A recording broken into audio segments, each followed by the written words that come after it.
Kabanata sa Bagong Pilipinas. Bilang Pilipino, buong pagmamalaki kong isasabuhay ang Bagong Pilipinas. Buhay sa aking dugo ang lahing dakila, magiting at may dangal. Palaging dadalhin sa puso, isip at diwa ang aking pagmamahal sa kultura at bayang sinilangan. Kaisa ng bawat mamamayan, iaalay ko ang aking talino at kasanayan sa pagpapaunlad ng aking bayan.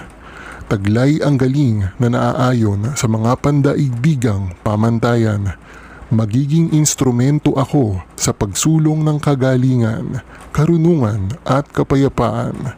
Makikiisa at makikilahok ako sa mga adhikain ng pamahalaan dahil ang kaunlaran ay hindi lamang responsibilidad ng iilan. Isusulong at pangangalagaan ko ang karangalan, kalayaan at interes ng aking bayang minamahal.